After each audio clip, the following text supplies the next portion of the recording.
the one-dimensional nuclear power plant cooling tower weather modification plume math model. Let's not assume an energy center power park anywhere would put 100 nuclear power plant cooling towers together like Hanna SR and Hosker RP Jr. did in 1976 when they did a paper that I'm now peer reviewing or critiquing very badly. This is one of those things where you're literally told do the math, and then somebody saying it doesn't tell you what the outcome is. I'm not going to do that to anybody. We're going to say that these are suppositions, by the way. A nuclear power plant cooling tower will be claimed at this point to emit as much as 1,000 megawatts of heat, sensible or latent, into the atmosphere. I'm not sure why that was put into the wording, but I'm including it. Now, the other assertion, this is a dual assertion, is if an energy center or power park can contain clusters of cooling towers, this may emit as much as 100 megawatts total heat and might have the potential to significantly alter weather locally. So this is, of course, weather modification. Someone typed in weather modification and looked for some scholarly article to throw into this. Now, the person who actually sent me this isn't being a jerk about this, most likely, but this is the kind of tactic that happens that maybe this person fell victim to, or maybe they are just a propagandist, but I doubt it. So here we go, doing the math. Some of you already figured out that, again, why would you cram 100 nuclear power plant heat exchanging towers? This is what a cooling tower is. It's to cool down the fluid you're using, which is water. See also a Wonder Woman episode a long time ago. So that it won't be steam anymore, so you can then use it again in the steam turbine to re-steam it. If it's already hot going in, there's a certain critical level where you have to have it a certain temperature below, or it doesn't exchange heat and exchange energy to run a turbine. Boiling a boiling container of water doesn't transfer energy. So anyway, and we don't do these as much as the cooling towers are different these days, but anyway, this is 1976. Here we go.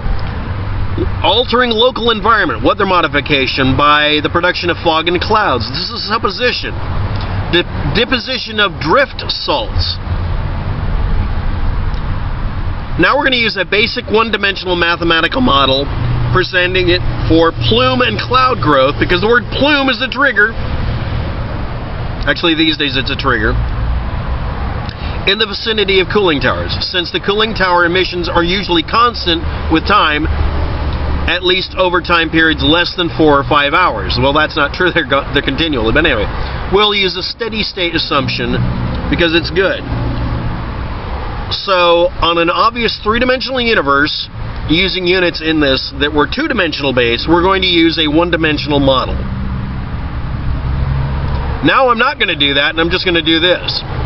Phenomena such as multiple plumes merging and changes in the environmental air surrounding the plume are accounted for only by crude, I can't pronounce it, parametry applications in analysis of the environmental effects of cooling towers at fossil fuel and nuclear power plants are reported in this field, and that's why I'm shooting it. They drew graphs. I'm not going to. Extraterrestrial solar radiation, sunlight,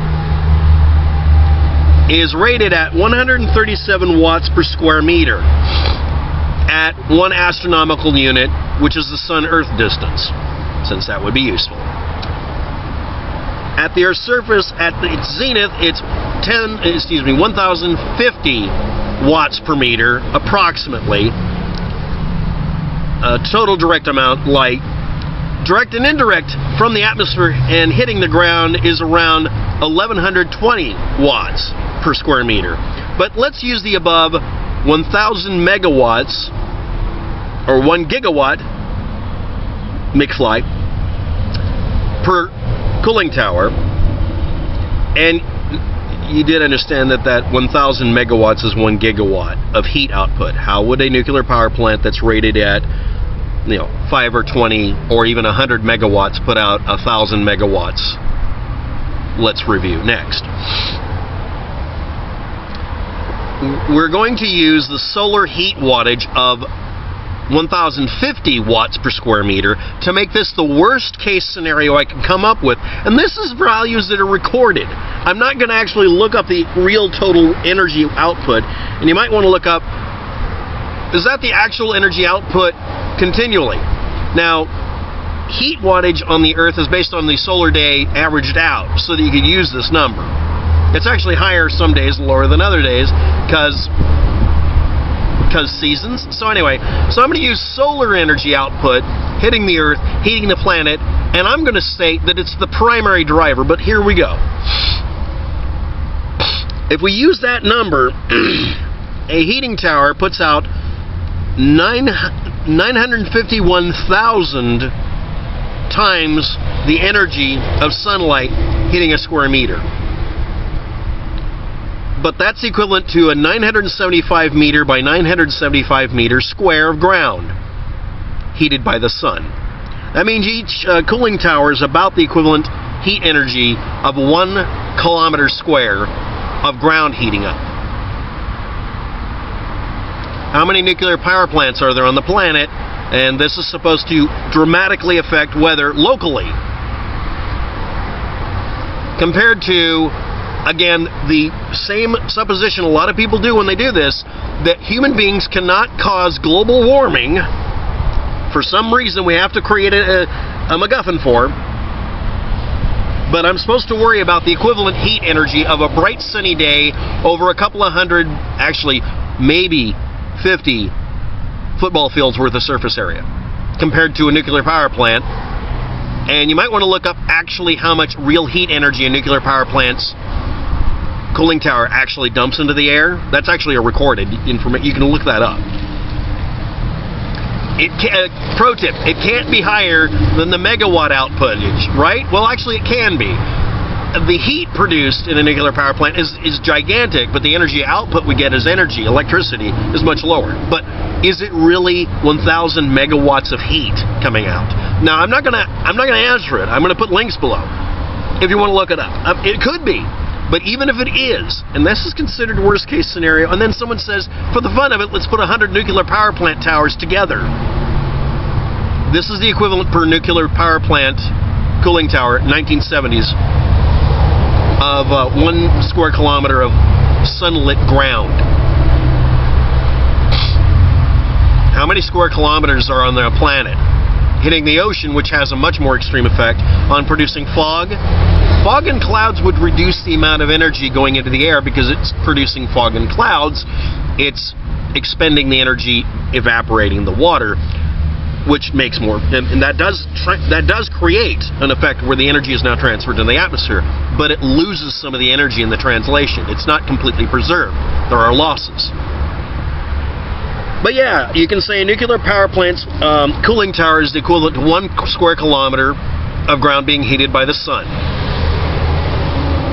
But only if it's putting out 1,000 megawatts of heat energy. Now that's possible, but you'd have to measure that, not guess at it. And this is 1976, and it's 2 people making the assertion, and it was part of something that you can look up below. It'll be the last link. I'll try to find out the actual heat output from today's nuclear power plant cooling towers, the actual wattage, megawattage.